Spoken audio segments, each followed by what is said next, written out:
Hello students, कैसे हैं आप सब। आज हम बायोलॉजी का एक बहुत ही इंटरेस्टिंग चैप्टर पढ़ने वाले हैं, modes of asexual reproduction. Basically ये लाइफ का वो तरीका है जिससे वो अपनी ही कॉपीज बनाता है बिना किसी पार्टनर के। तो चलिए शुरू करते हैं और इस फैसिनेटिंग दुनिया को एक्सप्लोर करते हैं। तो आज हम क्या क्या कवर करने वाले हैं, लेट्स सी। पहले हम समझेंगे लाइफ के ब्लूप्रिंट को यानी डीएनए, फिर हम देखेंगे फिशन, उसके बाद बडिंग और फ्रैगमेंटेशन जैसे सिंपल मेथड्स, फिर हम प्लांट्स और फंगाई के स्पेशल मेथड्स देखेंगे और एंड में एक फाइनल एग्जाम रिवीजन करेंगे। हम सब कुछ स्टेप बाय स्टेप समझेंगे ताकि एग्जाम्स के लिए आसानी से याद हो जाए। चलिए शुरू करते हैं हमारे पहले सेक्शन से, द ब्लूप्रिंट ऑफ लाइफ। इससे पहले कि हम अलग अलग मेथड समझें, एक बहुत ही बेसिक सवाल का जवाब जानना जरूरी है।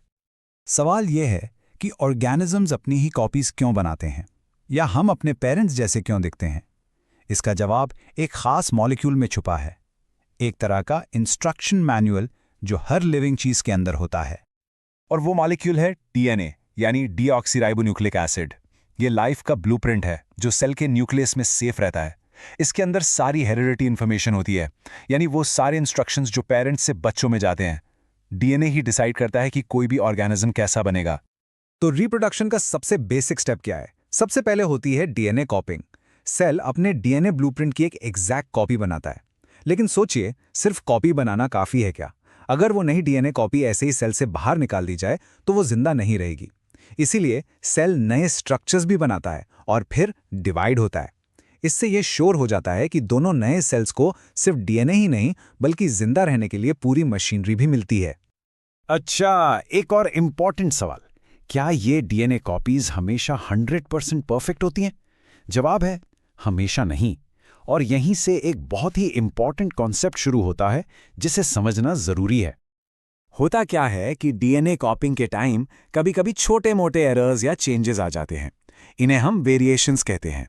और आपको जानकर हैरानी होगी कि ये सो कॉल्ड मिस्टेक्स एक्चुअली बहुत जरूरी हैं। ये वेरिएशंस ही एवोल्यूशन का बेस हैं। इन्हीं की वजह से स्पीशीज बदलते एनवायरनमेंट में सर्वाइव कर पाती हैं।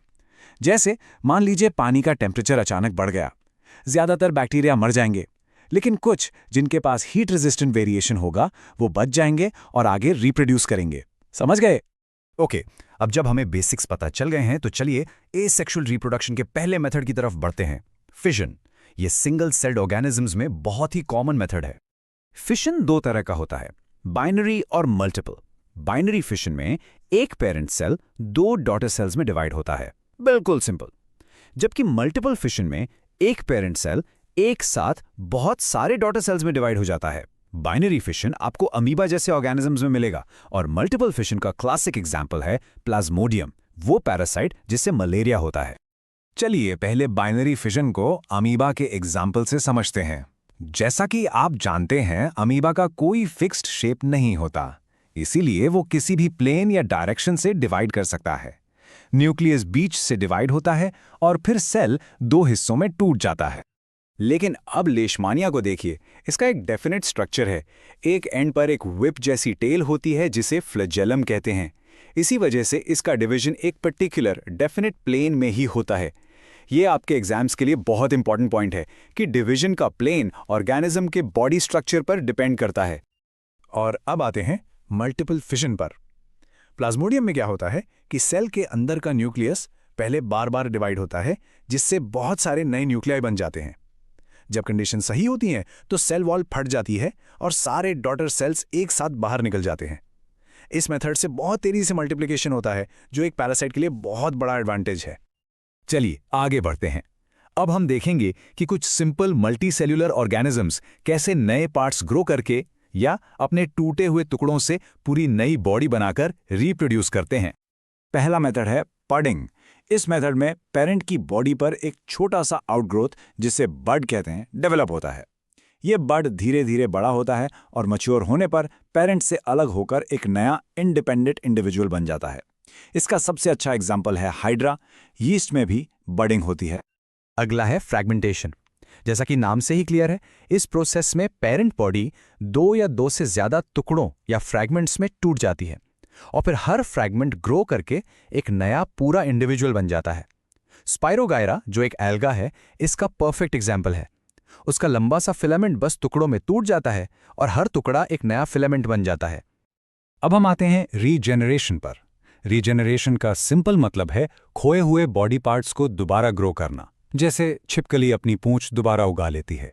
लेकिन कुछ ऑर्गेनिजम्स जैसे कि प्लैनेरिया में ये एबिलिटी इतनी एडवांस्ड होती है कि अगर आप उसे छोटे टुकड़ों में काट दें तो हर टुकड़ा ग्रो करके एक पूरा नया प्लैनेरिया बन सकता है। लेकिन ये की पॉइंट याद रखिएगा, रीजेनरेशन हमेशा रिप्रोडक्शन नहीं होता। और ये टेबल इनके बीच के की डिफरेंसेस को आसानी से समझाता है। क्विक रिविजन के लिए ये बहुत अच्छा है। देखिए, हर मेथड का ट्रिगर अलग है। बडिंग के लिए आउटग्रोथ, फ्रैगमेंटेशन के लिए ब्रेक और रीजेनरेशन के लिए कट। ये स्लाइड आपकी एग्जाम प्रेप के लिए बहुत हेल्पफुल है। चाहे तो इसका एक स्क्रीनशॉट ले लीजिए। ओके, अब अपना फोकस प्लांट्स की तरफ लेके चलते हैं। प्लांट्स के पास कुछ बहुत ही अमेजिंग तरीके होते हैं रिप्रोड्यूस करने के, बिना सीड्स की जरूरत के। इसे कहते हैं वेजिटेटिव प्रोपगेशन। इस मेथड में एक नया प्लांट पेरेंट प्लांट के वेजिटेटिव पार्ट्स जैसे कि रूट, स्टेम या लीफ से ग्रो करता है। जैसे आपने आलू पर छोटी छोटी आईज या बड्स जरूर देखी होंगी, उनसे नया आलू का पौधा उग सकता है। रोज या शुगर केन का नया प्लांट एक सिंपल स्टेम कटिंग से उगाया जा सकता है। और ब्रायोफिल्म तो कमाल ही है, उसके पत्तों के किनारों से ही नए प्लांट्स निकल आते हैं। यह मेथड अक्सर सीड से ग्रो करने से काफी ज्यादा तेज होता है। और अब एक मॉडर्न टेक्निक है टिश्यू कल्चर। ये आपके एग्जाम्स के लिए एक बहुत इंपॉर्टेंट टॉपिक है, ध्यान से सुनिएगा। इसमें क्या करते हैं कि प्लांट का एक छोटा सा टिश्यू का पीस लेते हैं और उसे एक स्पेशल स्टेराइल न्यूट्रिएंट मीडियम में रैप के अंदर रखते हैं। वहां सेल्स डिवाइड होकर एक मास बनाते हैं जिसे कैलस कहते हैं। फिर उसमें हार्मोन्स डाले जाते हैं ताकि रूट्स और शूट्स ग्रो कर सकें। जब छोटे छोटे प्लांटलेट्स तैयार हो जाते हैं, उन्हें मिट्टी में ट्रांसफर कर दिया जाता है। ये टेक्निक अक्सर डिजीज फ्री और ऑर्नामेंटल यानी सजावटी पौधे उगाने के लिए इस्तेमाल की जाती है। चलिए अपने आखिरी मेथड पर चलते हैं।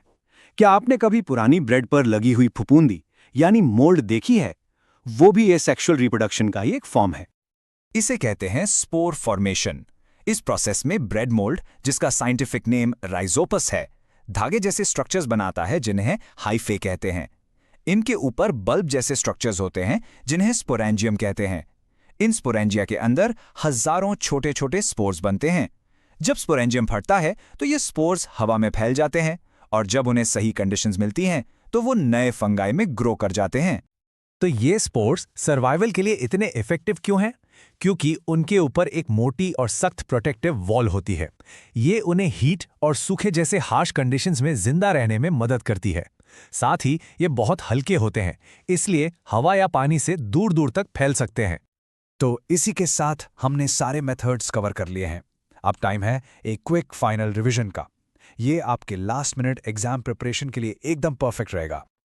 चलिए एक आखिरी बार जल्दी से सबको रिवाइज करते हैं।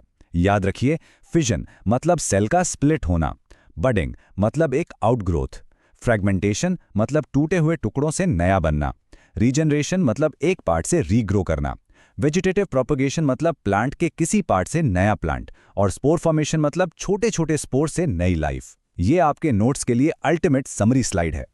और इसी के साथ हम आज के टॉपिक के एंड में आ गए हैं। लेकिन जाने से पहले मेरे पास आपके लिए एक आखिरी सवाल है। एसेक्सुअल रिप्रोडक्शन तेज और सिंपल तो है, लेकिन ये स्पीशीज के लॉन्ग टर्म सर्वाइवल के लिए हमेशा सबसे अच्छी स्ट्रैटेजी क्यों नहीं हो सकती? इसके बारे में सोचना। हिंट हमारे लेसन के बिल्कुल शुरू में था, वेरिएशन। जरूर सोचना इसके बारे में। आपके एग्जाम्स के लिए ऑल द वेरी बेस्ट।